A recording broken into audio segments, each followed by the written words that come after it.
I brew top-tier pills every single day, but all I get to eat are the scraps left in my own cauldron. My pills keep vanishing into thin air.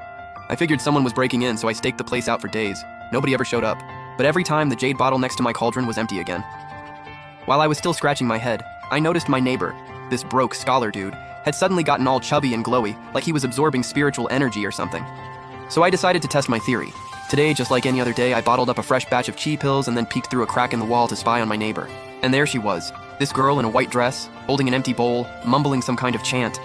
The next second, a perfectly round pill just materialized in that bowl out of nowhere, and she immediately dumped it into a nearby jade box.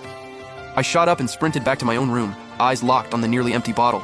Right in front of me, the last 3 key pills disappeared one by one. Not even dust left behind, cleaner than a freshly scraped cauldron. I rushed back to the wall crack and peered through the tiny hole. Sure enough, the girl's bowl was overflowing again. Easily 7 or 8 pills. Are you kidding me? This chick is literally trying to ruin me. I hadn't even finished cursing when I felt a tug near my hand, and before I could react, my last fresh batch of pills was gone too. A moment later, I could smell the medicine scent drifting from next door. The girl refined the pills somehow, and then she just transformed into a pure white fox and hopped right into a cage like it was totally normal. I stared at that fox next door with pure rage in my eyes. Damn, Zhang Dashan. If he'd just turned that fox into a fur coat like he planned, none of this would be happening right now. So here's the backstory.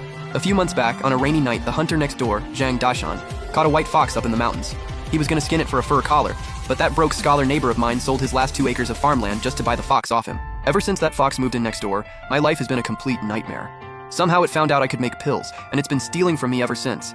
I basically became an unpaid supplier.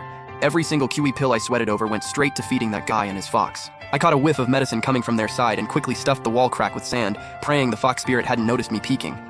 Then I turned back to my bare, empty room and just felt this wave of helpless anger wash over me. I scrimped on food to buy ingredients, poured my heart into making pills, and every last one went to someone else. But what could I even do? That thing wields actual demonic powers. Honestly, I should just be glad it hadn't come after me yet. I was about to storm off when I suddenly froze and looked back toward the cauldron. There was a pearl the size of a pigeon egg sitting on the ground, glowing with a soft green light, and floating above it were the words, Plauser 40.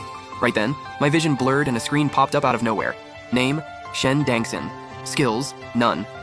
Points, 0. Detected collectible drop. Do you wish to collect? I didn't even think twice. I just said, collect. The second I said it, the green pearl vanished and the screen refreshed. Name, Shen Dangson. Skills, none. Points, 40. I was hyped. But then I realized I had 0 skills to put the points into. Still, after thinking it over, I saw a ray of hope. If the fox spirit can drop points, maybe it can drop skills too. I can't do anything about it right now, but now that I've got this system, it's only a matter of time before I get my payback. I grabbed my herb hoe and bamboo basket and headed up the mountain. Those 2 next door were living large off my hard work,